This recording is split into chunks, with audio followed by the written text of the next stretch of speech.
Okay, welcome everyone to this recorded version of a talk that I actually gave. So I'm taking more and more the approach that, well, giving talks is really nice. You get some feedback from the audience, but usually for a recording that you will upload on YouTube, no point here, it's usually better if I just do it again in my own studio because it's like the quality is a bit better. But of course, there's this drawback that I'm losing the questions from the audience. Anyway, that's just what it is. I hope you will enjoy this talk anyway. And I gave this talk, and even this recording was done during Pride months. So happy Pride months, everyone. So I have here a nice illustration, which I will come back to later, where I just used the rainbow to kind of highlight, not really highlight, to just make it nicer in appearance. This kind of fractal type of object that you see here on the first slide. And yeah, so this talk is about fractal behavior in representation theory, or maybe more precise in kind of categories if you want. So fractals usually appear in dynamical systems and kind of friends, but I really like kind of the opposite of fractals. We'll come back to that later, what I mean by opposite.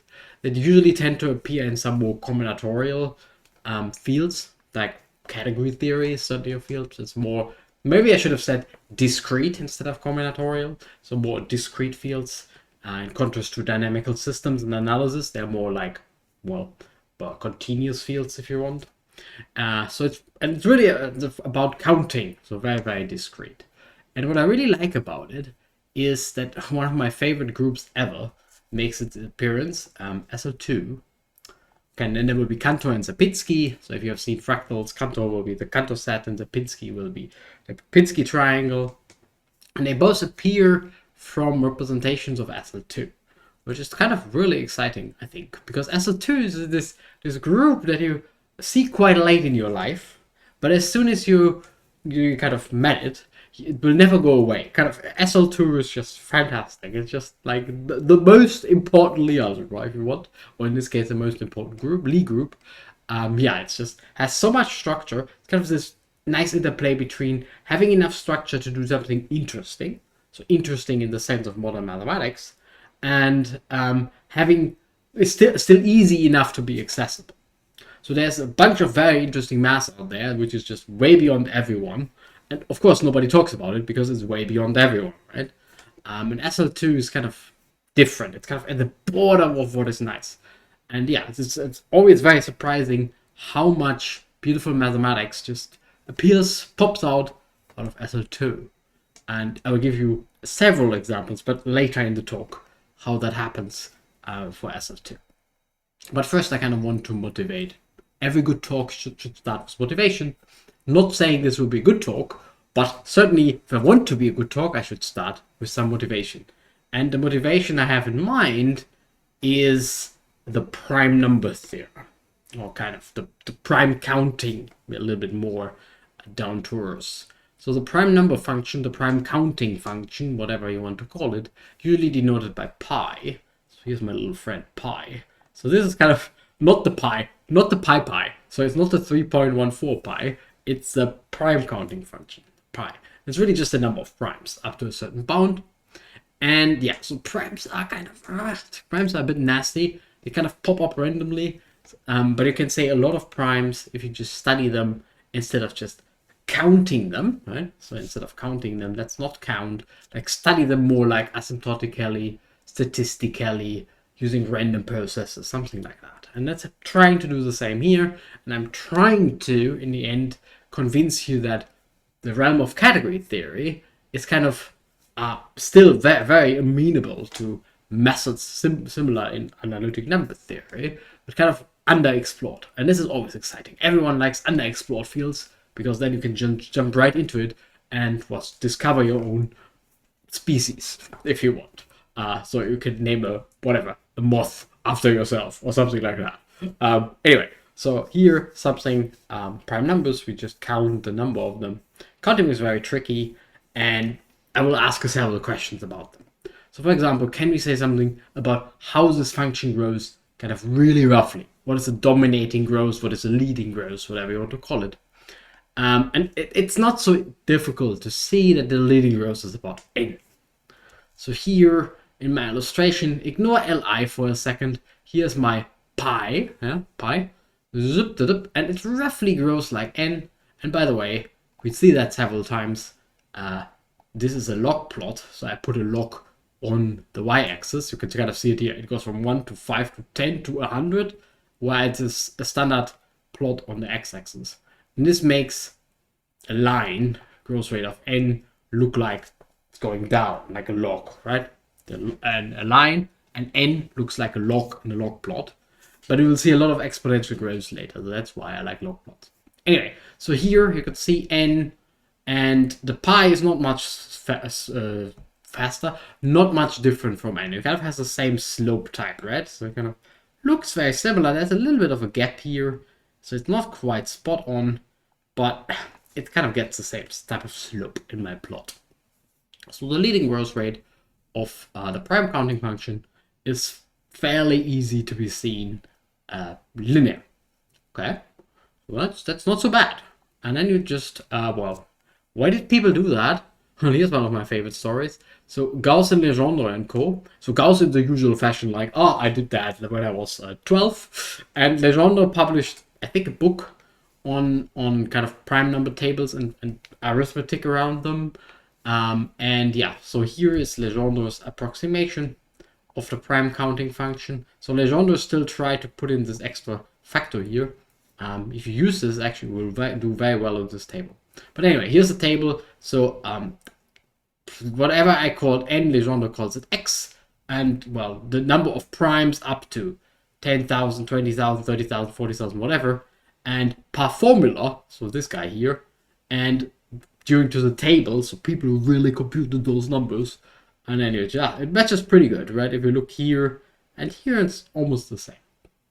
And yeah, so counting primes is really difficult, and it took years for people to write down those tables. Well, your iPhone is much faster today, obviously, but still, it's kind of a difficult problem. But evaluating this function is like a much easier thing.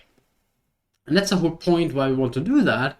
And yeah, people were staring at those tables, like Gauss and Legendre and other people, and they discovered other very famous names, by the way, and they discovered the second question I would like to ask. So the first question was about dominating rows. Maybe the second question you could ask is about the asymptotic rows. So a more precise statement. So asymptotic really means, just to remind you, if two things are asymptotic, if the limit goes to 1 of the ratio. So the ratio is good. I will come back to that in a second. Asymptotically equal means the ratio is good. Yeah, so people kind of did that for the prime number theorem. And here's the prime number theorem, very famous one, really beautiful. So the correction factor that we saw here, this little thing here, compared to n itself, is a log n. So the prime counting function grows as n over log n. And just for the lovers of the theory, there's also a little bit of a better asymptotic using the logarithmic integral. And yes, you can do that with the logarithmic integral as well. So I just swap now to the logarithmic integral. You'll see in a second why I would like to swap to the logarithmic integral. And if you plot the ratio, right, the ratio should go to 1. You kind of see that here. The ratio goes to 1 fairly quickly. Not that quickly if you look at the beginning here. And you will see in a second how we can measure that. But anyway, question 1, dominating rows, fairly easy. Question 2, precise asymptotic. Prime number theorem is not an easy theorem. It has many known proofs, but it's clearly not an easy theorem. It's kind of the next level of difficulty here. And then the final level of difficulty is then maybe the most important open conjecture theorem, whatever, in mathematics, the Riemann hypothesis, which is about what I call the variance of the problem. I will show on the next slide what it's supposed to mean. But there's this famous paper by Riemann über die Anzahl der Primzahlen unter einer gegebenen Größe. Very good. It was the good old types where you could publish in German, you know. Anyway, and Riemann has a function which is essentially my pi, calls it f, and here's a logarithmic integral. So Riemann writes here very nicely, the function pi is equal to the logarithmic integral. Well, not quite. There's this error term here. Right? So this is supposed to measure how different is the variance. How different is the real value from the expected value coming from the logarithmic integral? And the interesting part of the error term is the sum here. And as Riemann writes, the sum, so sum runs over alpha sämtliche positiven Wurzeln der Gleichung zeta equals 0. So it runs over all non-trivial solutions of the zeta equals 0 of the Riemann zeta function. And this is where the Riemann hypothesis came from. So Riemann was interested in this variance problem of the primes, and it's determined, it's kind of dictated by the zeros of the Riemann zeta function. And then, well, you can write down the classical Riemann hypothesis. The zeros are only on the critical strip. But really here, this is where it comes from. And yeah, so Riemann did that and asked this third question about the variance. So the variance, if you want, is just this function here. So the difference between the real value, the pi, and the expected value, the li. And you can bound that by n, square root of n times log n. That's the Riemann hypothesis. So the 1 over 2 here is the y value of the critical line. So if the Riemann hypothesis is true, then the scalar here is 1 over 2. And if there is a 0 a little bit further out, then the scalar would be wherever that 0 is. But the Riemann hypothesis, and everyone I guess believes that it's true anyway, predicts the variance is here. And actually you can do a bit better. There's a nice formula where you have pi and pi appearing. So both pi's in one formula. And yeah, so this is a formula where both pi's actually appear.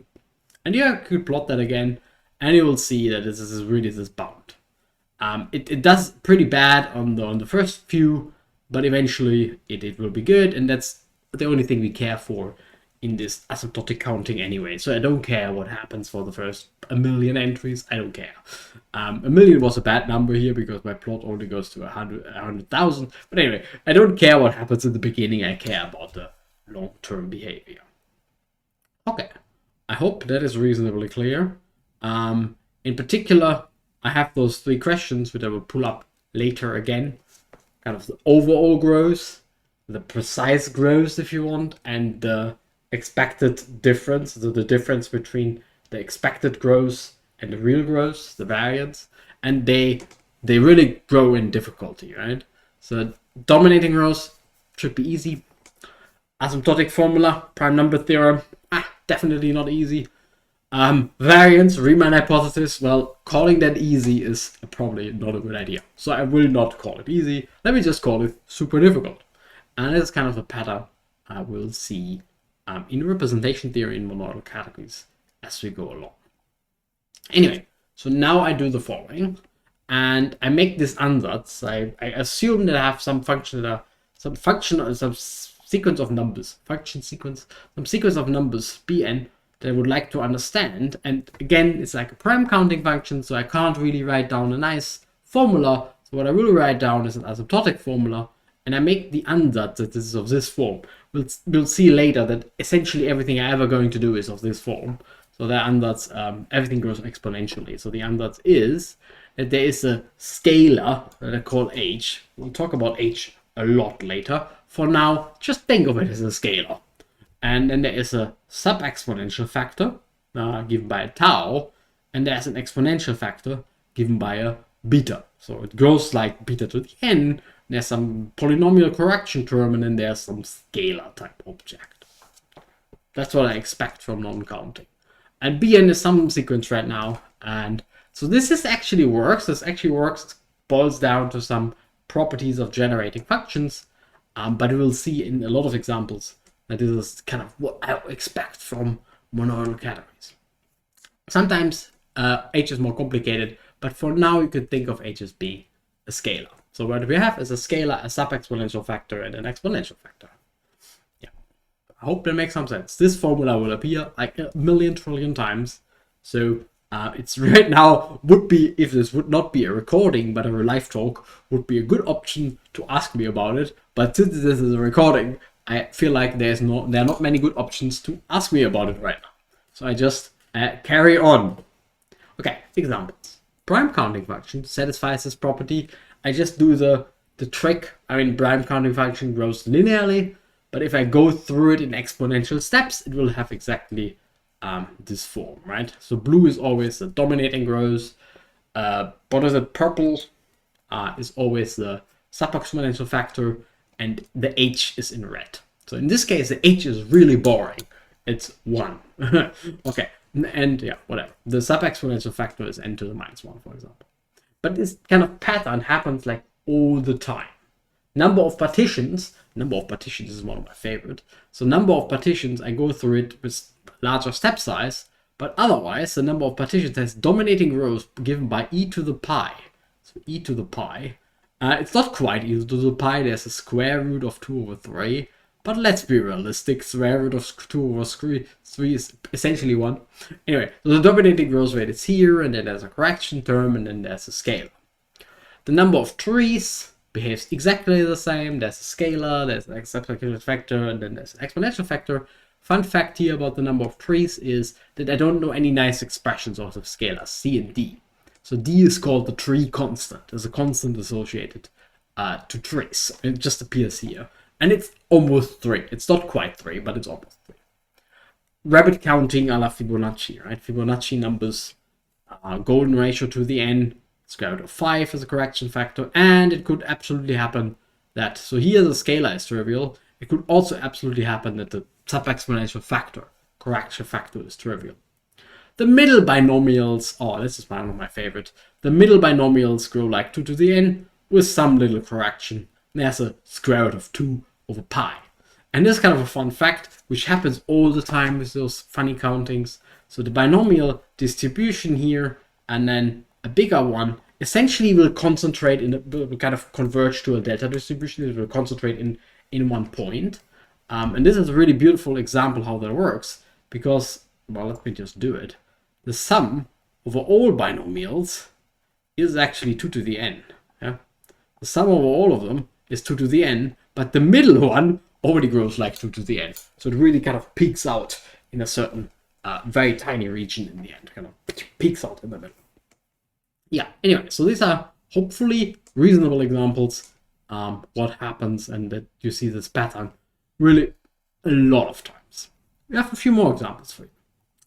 So here, if you don't think about partitions, which are additive, yeah, so here 3 plus 2 is a partition of 5, but I can think of multiplicative partitions, which is exactly what you think it is. So 3 times 2 times 2 is a multiplicative partition of 12. And if you plot that, you see this shitty pattern here. It goes up and down like hell. So that's usually bad for counting, if it goes up and down like hell. The better way of doing it, and we'll see several examples along those lines, that's why I'm doing it for you, is if you see, whenever you see this such a pattern, it's better to look at the average. And the average is just sum up everything, and depending on the context, you want to divide by n, like the average. So just sum up the number of multiplicative partitions, and it again has this nice same type of pattern as usual, right? So the takeaway message here is, even if your sequence doesn't look like it wants to have that pattern, what you usually like it goes up and down like hell, what you often can do to get extra information from the sequence is you just sum them up and take the average, right? The average would be the sum of all of them divided by the number. And that's what I do here. I sum them all up and divide by their number. And then get a new sequence, the average, and the average is like something like this. Another example, or this one is one of my favorites. Another example, the example continued if you want. If you count the number of abelian groups of order n, it again looks a little bit like a starry night, kind of really crazy. So what do you do if you see that pattern? You just sum over everything and look at the average. So the average of this function, the average number of abelian groups of order k, has actually an extremely crazy, looks extremely crazy. So the exponential factor is trivial. The sub-exponential factor is trivial. That's kind of already interesting. And then there's a beautiful scalar, which is just the product over all non-trivial natural number entries of the Riemann zeta function, which is roughly 2.3. Okay. So the average number of abelian groups is 2.3, which is kind of a fun result in its own right. But again, it satisfies the same type of pattern. I hope this is reasonably clear. This pattern, this H-type pattern, let me go back because I like the pattern so much. This pattern happens like all the time. Sometimes you rescale your sequence a little bit, like having bigger step size. But kind of that's what the pattern I want. And the reason I want this pattern is kind of because whenever I look at examples that come up in monoidal categories, there should be some exponential growth. So that's kind of the pattern I get all the time. Everyone happy with that? Well, you can't reply. That's a problem of a recording. So let me just go on. Let me just summarize what we've seen. So I would like to ask 3 types of questions, and they are roughly ordered from easy to hard by dominating rows, leading rows. So I sometimes call it leading rows, sometimes call it dominating rows. I haven't quite made up my mind which I like more. Whatever it is. Leading, dominating will be the same. So the beta should be usually easy to find. The asymptotic formula, like prime number theorem, maybe a bit harder.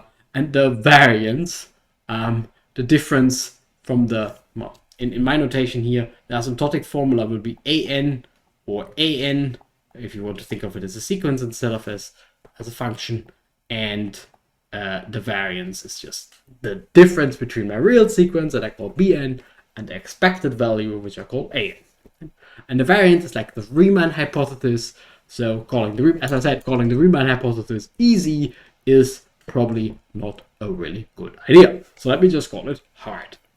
So this is kind of the, right, so this is from left to right. It gets a little bit harder as you go along. And that's kind of the setting I would like to kind of study now in discrete settings like categories. And you can, and it's beautiful, and you get really, really nice results along the way, like Cantor and Topinski. We'll see what I'm talking about. Again, a log plot, just to familiarize you, exponential growth in a log plot is a line. So here you can see the log 110, right? So clearly a logarithmic steps, and here's just normal. And yeah, say it again. In a log plot, an exponential term is a line. And an exponential term with a slight correction factor is essentially still a line. And, well, everything that doesn't look like a line is sub-exponential. That's kind of the point of a log plot. Keep in mind, most plots that you see will be log plots. Again, because I have exponential growth, if I want to do exponential growth, take a log plot. Never underestimate the power of taking a log plot. Okay, here's the setting. Gamma is the group thing. I will be more precise later. Gamma is the group, if you want. We take any field, and we take any representation. Finite dimensional is my only restriction, because I want to write something like down like the dimension of that representation. And the question I'm asking is the question you would ask in a monoidal category, so you can tensor things together. So yeah, maybe decompose your tensor product. It's kind of the question that you usually ask. Can I decompose the one structure I have in a monoidal category? Can I decompose it? Can I understand multiplication in my monoidal category? And yeah, you can't.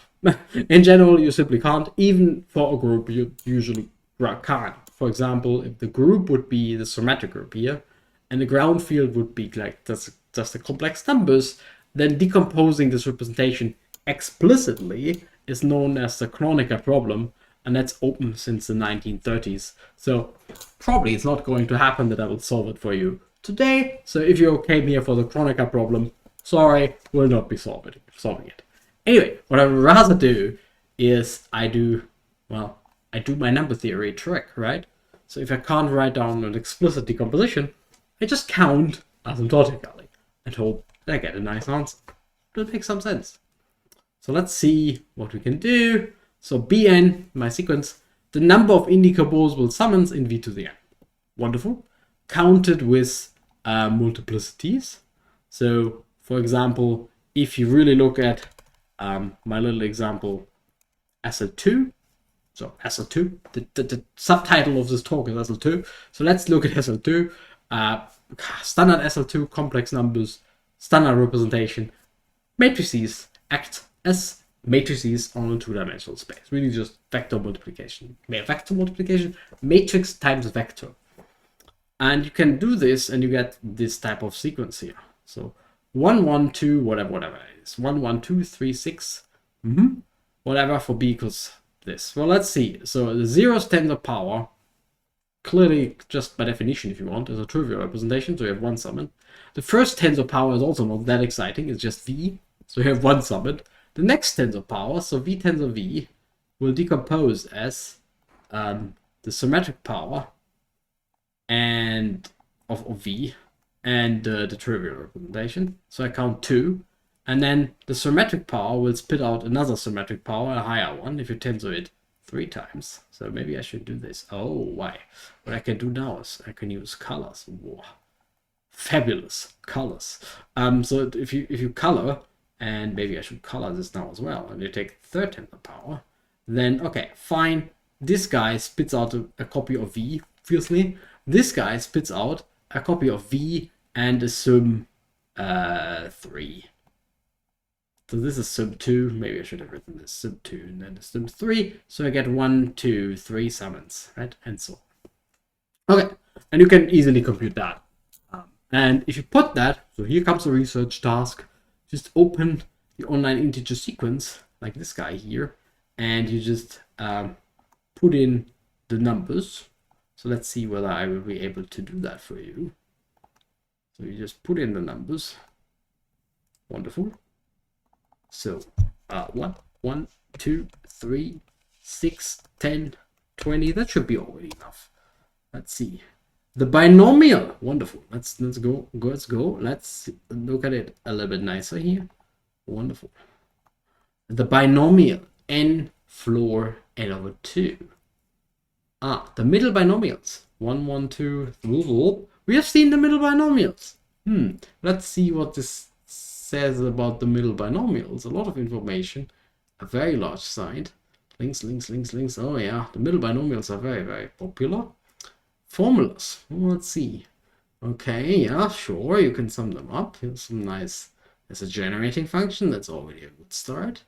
And there should be some asymptotics. Let's see whether we can actually find that. There you go. Wonderful. Thank you, Charles. So it grows like 2 to the n, square root of pi over 2, and square root of n. That sounds like we have seen that before. Let's go back to my middle binomials. There you go. Middle binomials. That's the growth rate. So the growth rate of my sequence, well, now I solved the problem already by just, well, it was a bit easy, by just putting it in, well, it's almost solved. You need to kind of verify still that it really grows like the middle binomials, but it does. So, yeah, so that's the growth rate. Wonderful. Scalar, my h, sub-exponential correction factor, square root and 1 over square root of n, and the exponential factor 2 to the n. And it works really well. If you look at this picture here, so the sequence bn in blue, the approximation ignoring the square root of 2 or pi, which is essentially 1 anyway. It's approximately 1 anyway. It's this dotted red line, and 2 to the n is the top line. It's not much slower than 2 to the n, and 2 to the n over n is this bound from below. Kind of an interesting result, because why is that? Why is that interesting? Because if you just take this space, so what is the dimension of this space? The dimension of this space is of course just 2 to the n, and the number of summands that you get on average is 2 to the n divided by square root of n, which is essentially 2 to the n already. So there's some funny fact that the representations that you see are really small dimensional compared to the vast exponential growth of that thing, right? So if you decompose this space 2 to the n into only one-dimensional copies, then I get 2 to the n, and I get my upper bound. Yeah, and it's not very far away from that. It's kind of an interesting result on its own, right? So you decompose the space 2 to the n, but the representations will not catch up in their growth. They don't grow fast enough to compete with exponential growth. I hope that makes some sense. And even the variance is doable. So the variance in this case is kind of a lot of fun. We'll comment on that in a second, or let's just comment on that right now. So scalar, which I didn't want to write down, and the 2 to the n and 2 to the n to the minus 3 over 2. So let's have a look. almost the same as here, just the n factor is a little bit different. And that's why this is so ridiculously slow. So here in my log plot, where I just take the nth root of the sequence, which should approach 2, right? If you look at this formula, I take the nth root of that formula, I should get 2. But the convergence rate is like shittily slow, and it takes a long time. So in the 1000th step, it's still quite far away from 2. And the reason is because the variance is absolutely shit. Yeah. So this grows like 2 to the n, 1 over square root of n, and this grows like 2 to the n. So the difference grows like 2 to the n, and a little bit slower than square root of n. Yeah. But anyway. So usually in these cases, the variance might be doable. In this case, it's just not difficult because it's a middle binomial. But it's a kind of fun fact that it almost grows as fast as the sequence itself. Cool. So what do we do if we understand SO2 and its defining representation? We try to understand SO2 and a 3-dimensional representation of it. So same game. Yeah, we can do that. Same game, same plot. Convergence is very slow. Sequence, I leave it to you to put that in the online integer sequence. You will get the result, and you can prove yourself that in this case, Bn is given by the middle trinomials. Yeah, there you go. Middle binomials, middle trinomials, and you will find the asymptotic formula, and you will find the variance. Very good. So it's 3 to the n. There's a 1 over square root of n thing, and a scalar. And you wouldn't be very surprised if you do so this was a 3-dimensional representation, the other one was a 2-dimensional representation. If you do the k-dimensional representation, you get the middle k nominal coefficients. And yes, you can find a formula for them, and yeah, whatever. You can find a formula for the variance as well. And there's some scalar, which has some whatever. But anyway, observe the following. That's more important now. So you could really solve that problem by just well known. You just put it in the online integer sequence if you want. And then as soon as you know that it's the middle k nominals, you can solve that problem. Not so difficult. Anyway, we observe the following. So the k-dimensional representation grows as k to the n. Yeah. So here we had 3, and for the other one we had 2. There's some scalar, fine, whatever, scalar, whatever. And then there is a term, which is this 1 over square root of n, right? This 1 over square root of n, which apparently appears for all of them. Here's another one. It's independent of k. So here comes the conjecture, which is a very wild conjecture that's based on SO2. Yeah, so let's make the conjecture here. The dominating rows is just a dimension. Okay? So compared to exponential growth, the summands are pretty tiny. The sub-exponential factor does not depend on the representation. It only depends on the group that acts here, and h is a scale. That's a bold conjecture I make. Everyone happy with that conjecture? So the dominating rows is a dimension, which is a cool, nice answer. And the sub-exponential factor is independent of my chosen group, and the thing before is a scale. Fine. Everyone happy? And turns out that this is essentially true, which is fun by itself. Essentially true, I'll tell you what is not true about it. So here's theorem ABC, obviously in the same kind of order as before. The dominating rows and the exponential sub-exponential factor and the h. So exponential rows. Right. And exponential rows everywhere. So the dominating rows is always the dimension. And this holds like in ridiculous generality. I don't even want to go there.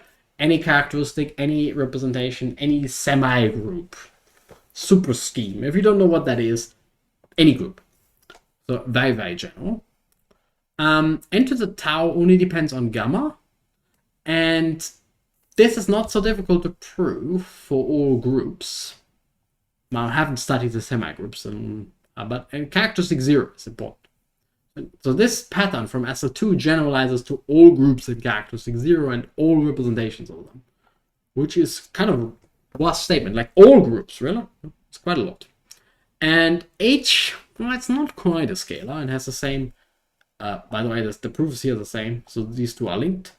Anyway, so H is not quite a scalar, but it's essentially a scalar. It takes only finely many values. I'll show you an example in a second what I mean by that. So whatever we observe for SO2, is actually true in quite some generality, which I think is a cool theorem in itself, right? So theorem ABC. Theorem? I don't know. Anyway, doesn't matter. Okay, what do I mean by alternating? So for example, if you take the dihedral group of order 10, very harmless thing, and you take any of its defining rotation type representations, and then you get the usual pattern here. It's the growth rate is the dimension, the exponential factor is very boring. For the dihedral group, it's always 1. And then you get the h, and it's essentially a scalar. It just alternates between two different values. That's what I mean.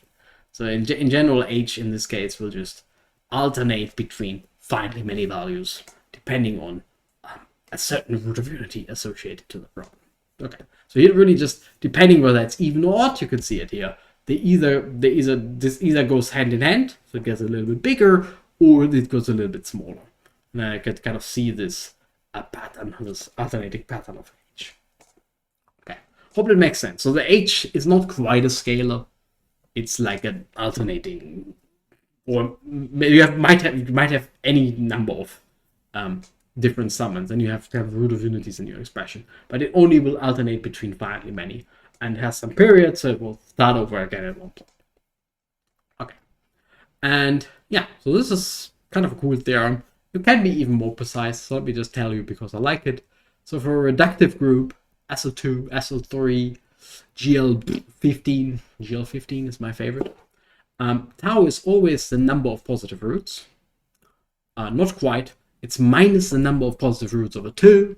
But anyway, ignore the over 2, the number of positive roots, right? For SL2, number of positive roots was 1. So it's 1 over 2. Well, it was a minus. That's exactly our little square root thing. Pretty cool, right? So you can just write down tau for an arbitrary group, for an arbitrary simple reductive group, and an arbitrary representation of it. Type E, funny representation in type E. Yep, it's the number of positive roots over 2. And the scalar is even better. The scalar and the variance are both given by closed formulas, which I'm not going to write down. It's a bit annoying, but there are formulas in the root system and the representation. So very easy to write down, and the weight spaces of the representation. Closed formula for h and the closed formula for the variance. It's like as good as it gets. So the problem is completely solved. And for a finite group, the problem is also completely solved. In this case, for a finite group, the correction factor is always trivial, and both the scalar h, or the alternating scalar, and the variance are computable just from the character table. So it's not as good as having a closed formula like for the simple reductive groups, but simple reductive groups are a bit easier, right? You have Weil's character formula, which is a closed formula for the Weil's dimension formula, which is a closed formula for the dimensions of the simple representations. And you don't have any analog like that for finite groups, but you still have the character table. And the same is going on here. So for simple reductive groups, GL, whatever, SO, type E group, whatever, those guys, you can have a closed formula for everything essentially. And for finite groups, it's in the character table. And this essentially solves our problem, which is pretty good. And remind you that you can't do this decomposition, not even for the symmetric group of the complex numbers, but you get a rather complete answer for all groups if you want. It's kind of really impressive what you can do. And let's go back. So this one is kind of checks out. It's proven in as much generality as it works. And here I always have this assumption on characteristic 0. Characteristic 0. So you might wonder, probably everyone who's not a representation theorist at this point just says, this is excellent, let's move on to a different topic. But if you're a representation theorist, then it's like, oh, we can do it in characteristic 0. So maybe we should try in characteristic P. So question, what about prime characteristic? Do we really see the same? Is there any change? Who knows? Prime characteristic is usually fun. And I usually tend to underestimate prime characteristic a lot, actually. But it turns out that the data we'll see. It's ridiculous. It gets ridiculous. Okay, prime characteristic. Let me do the finite groups just in one slide. Essentially, all you need to know about the finite groups and prime characteristic, that there is no difference to characteristic 0. That's it. So here, one of my favorite examples. That's really no difference at all. Here's one of my favorite examples. PSL2 F7 in characteristic 2. Why would you study that shit? Well, you can ask me later. Well, you can't, because this is a recorded talk, I guess. But anyway, so this is kind of the standard example you do here. In this case, there are infinitely many indecomposables that you pick up along the way, so it's not completely true. And you can just write down as before the formula. It's pretty nice. So this doesn't change at all. This is still the dimension, and this is explicitly computable. So 168, for example, in this case, is just the order of gamma. Yeah, this is supposed to be a gamma. Why does it look like an F? The order of gamma, for example, and 15 is the sum of the dimension of the simple representations. And you can write down the variance is bounded by the golden ratio, and you can find the golden ratio in the fusion graph associated to the problem. So anyway, finite groups on one slide, because I'm running bad on time. It's a recording. I could record as much as I want, I guess. But this is supposed to be a 1 hour thing. I'm running bad on time. Summary, finite groups, no change to the before. Wonderful. We can all go home, right? Finite groups are good. No change. And I can really, just to be sure here, I can really use any ground field. I don't even need algebraically closed or some shit like that. No, you can do it over F2, like this guy here. That's fine. So really very general. Any representation works very well. Okay. Okay, so we're done, right? So we're done. Well, and it comes to the next case. If you just understand all finite groups, so all finite groups are done. In characteristic 0, all groups are done. So maybe the next thing to study would be SL2 in the infinite case. So you go to the algebraic closure, SL2 FP, and don't be sophisticated, just start with defining characteristic, yeah? Why not? So SL2 FP in defining characteristic. SL2 FP. It's in defining characteristic. That shouldn't be so difficult, actually. So a lot is known, and essentially everything is known about SL2 FP. No! There are still things that are unknown. And this group has a remarkable complexity jump to the before, where we had a scalar, a sub-exponential factor, which really essentially was just n to an integer. There was a half integer, right? Remember, it was n to the positive roots over 2. But yeah, ignore the over 2. N to an integer, and then the dominating growth rate was just the dimension. And here it's just ridiculous. It's just absolutely ridiculous what changes. It's just...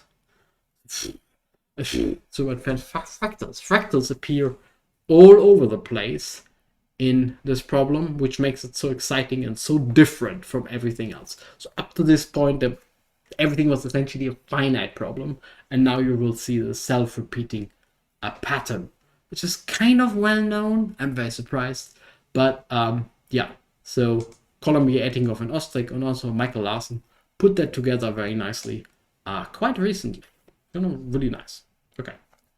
Fasten your seatbelts. In the remaining time, we will just talk about fractals, and I'm showing you, well, Cantor, Sierpinski, and the fractal I don't understand at all. It seems to be a new one that comes up from SL2.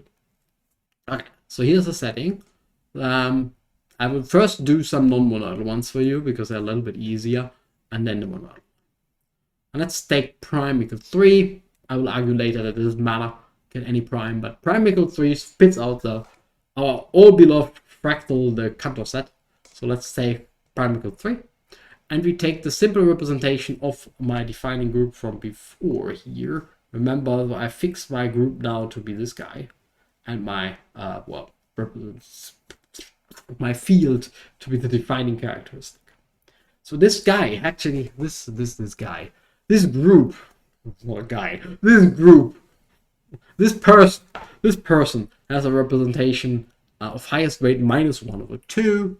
I will not explain how that works. It's actually, strictly speaking, not a representation of the group. This guy is a representation of the distribution algebra of the group, but I will ignore the difference. The difference doesn't make any difference. Wonderful.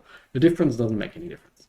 Anyway, there's a representation of that highest weight, and I can define a sequence by just counting the dimension of its weight spaces as you would do it for any start at the highest weight, and you go down as you would do it for a regular SL2 representation. And it turns out that it satisfies the usual thing. Yeah, I just take the sum. I mean, this guy will look like a Cantor set, so it's probably better to not do it this way, but to take the usual sum. I hope I convinced you earlier in the talk that whenever you see that such a pattern, you're supposed to take a sum, and the sequence Bn just really quantifies the growth of this representation, has the usual pattern with beta equals 1, so beta is harmless, and then we might have a look at the other representations. Let me just pull up just Mathematica for a second, because I just wanted to show you, let's go in, zoom in a little bit, that this is actually already a fractal. So the sequence does the following: it goes, it's either 1 or 0, depending where you are, and starts off like this. So it goes 1, 0, 1, 0, 0, 0, 1, 0, 1. You can kind of already see this pattern of the Cantor set, right? You always kind of push out the middle, and you push out the middle in a bigger, every time in a bigger scale. So this is my sequence CA, and it goes push out the middle in a bigger scale, push out the middle, in the next scale. So here's a bigger gap, and so on and so on. It goes on, push out the middle again, and it will repeat itself, push out the middle again. So this is clearly a fractal already. It's like the Cantor set, but now stretched over all the integers. You take the usual Cantor set and stretch it over all the integers. Okay, I hope that was reasonably clear.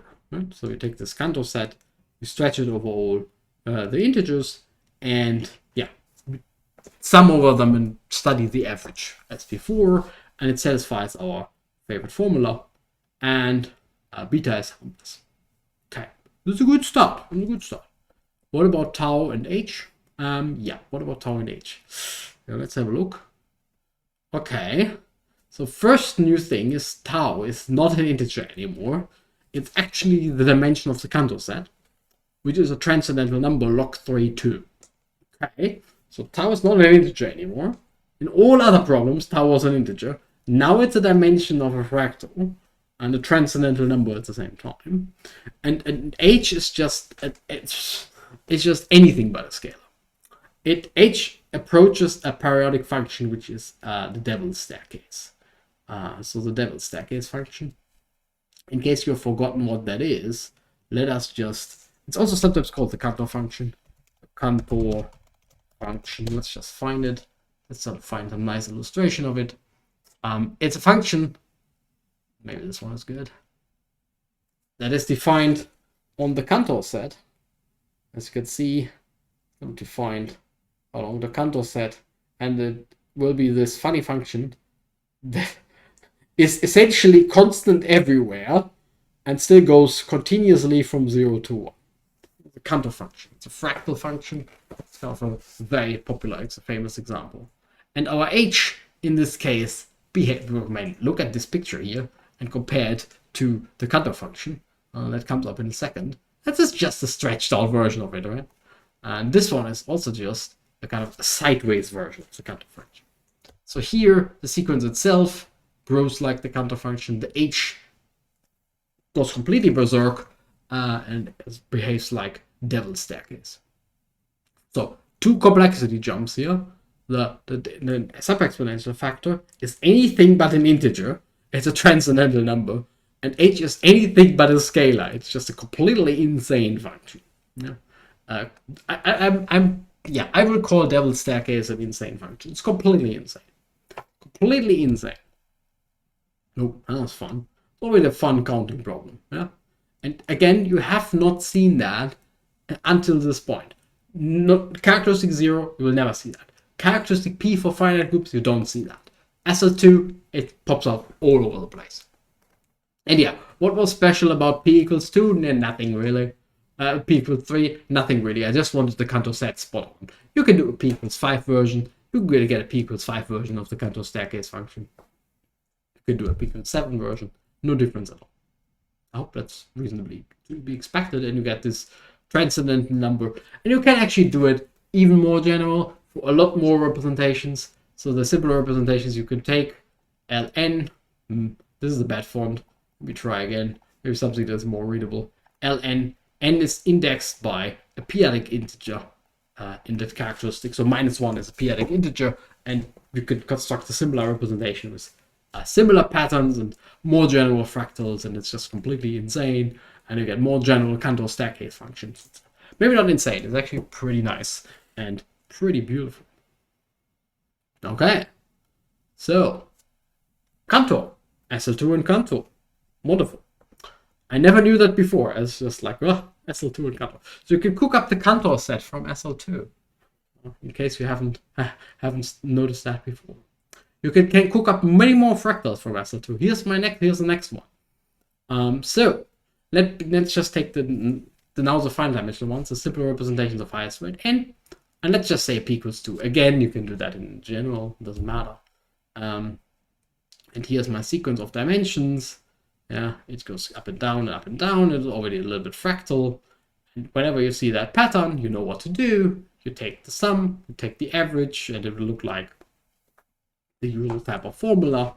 And you do the same thing as before. And yeah, so tau again is a transcendental number. In this case, it's a dimension of the Sierpinski triangle, or Sierpinski gasket, which is like it's not like, it is Pascal's triangle mod P.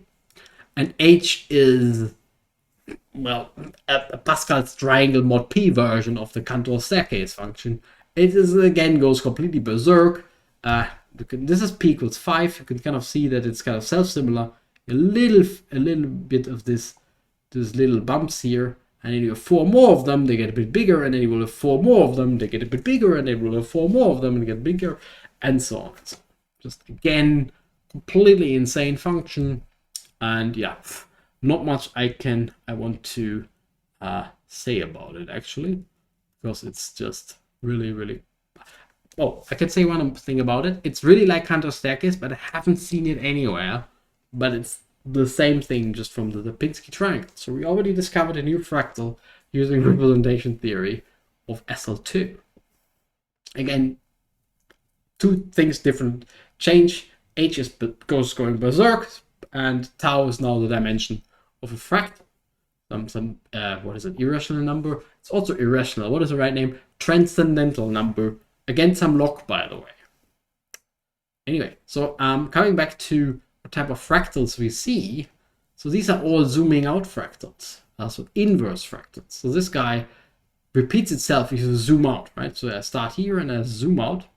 And the same was true for my Cantor staircase, for my Cantor set, this guy here, because remember my illustration when I went up. So if you zoom out, it's kind of the Cantor set stretched over the whole integers. So what really happens is it's a kind of an inverse fractal. It has self-similarity as you zoom out.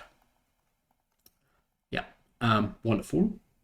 And yeah, that's already pretty good. And then you keep on going and do the same problem as before. You can already say in the block where you take the nth root that it gets a bit more exciting. So same problem. Now our group is SL2. Now you have a different sequence. And the research task for you is to copy that sequence into the online integer sequencer. So the sequence goes 1, 1, 1, 1, 1, 3, 3, 9, 9, 29, 29, 99, and 99. So you can also take the even subsequence, because even and odd here gives the same value, and so on, and so on, and so on. And last time, remind you, we have seen the middle binomial coefficients for this one, and yeah, this time it gets more exciting. It gets actually completely insane. Kind of a nice problem. So Bn is actually a new sequence as far as I know. So you haven't seen that anywhere, and the pattern here is pretty insane. So you have an H, which I'm not even going to attempt to write down. I will show you a few pictures. I will show you a few things about it. We have, but it's berserk. It's insane. We have 2 to the n. That's expected, and we have again this fractal dimension here. This 1 over log blah blah blah thing, and yeah, it goes completely insane.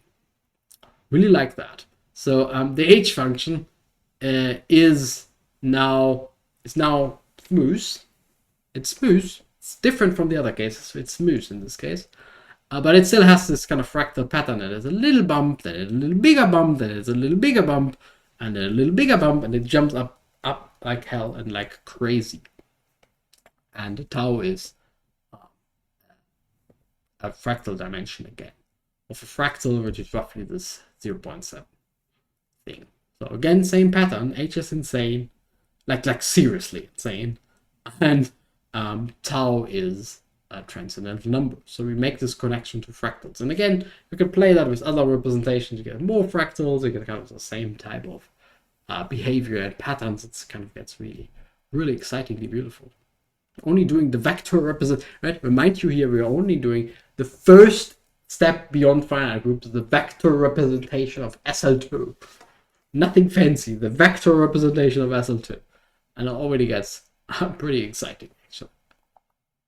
So here's a zoom in into H. So it looks actually pretty harmless, but this is just because it's like all the oscillation is like really tiny. So what it really does, it oscillates. It's an oscillation on an oscillation on an oscillation on an oscillation. So that you can't see here. So this is just the first oscillation. You can kind of see it here. So this is 0.13, 0.14. 1 point, whatever, 1 point, 0 point. So it goes into the second digit, and if you zoom in, you can see here now I'm moving in the fifth or sixth digit, and it has again a little oscillation going on. It's kind of really strange. It's kind of a very strange function. So it has infinite. It's an oscillation on an oscillation on an oscillation. So it says infinitely many non-zero Fourier coefficients. Yeah, it's really this oscillation on an oscillation on an oscillation.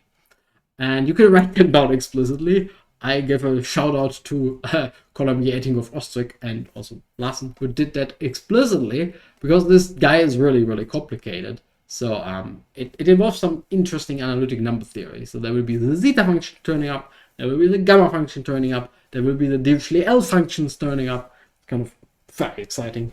And there will be Mahler theory turning up, in case you have seen this. And you should expect that kind of the same happens if you do more fancy groups, more fancy representation. You get more fancy number theory turning up. Again, SL2 recreates for you a lot of fun things, actually. It's kind of really, really remarkable. So let me wrap up here. I remember that this was my little formula, and we had the theorems, and yeah, and it turns out in characteristic P, this theorem C is much different. It's just wrong. It's not a scalar. H is not a scalar. Let's be realistic. H is not a scalar. I hope I convinced you that H is not a scalar. Theorem A, remember, was always true, the dominating rows. And the conjecture I will post here is that the almost theorem, in some sense, if you want, is that B is still true. B is still true. So tau gets more difficult. It is now a log something, log P something, blah, blah, blah, blah, blah. It's more difficult, but it's still attached to the group. So they still have this number, or precisely to the root system. You still have this number that is attached to the root system and a prime. And I don't quite know what it is, but it seems to be true. And it seems to relate to something in the root system itself. So it's independent of the representation. It's kind of really exciting. And it's independent in the sense that it even appears for the Hacker category, which is maybe more intrinsically related to the root system if you want. Yeah, so I've done some calculation for the Hacker category as well. We don't know what the Hacker category is. This is the last slide anyway. Don't worry about it too much. But it looks like that this tau is actually a very interesting number related to the root system, which I can't really nail down more precisely at the moment. Anyway, thank you so much for watching. I hope you enjoyed this video, and I also hope to see you next time.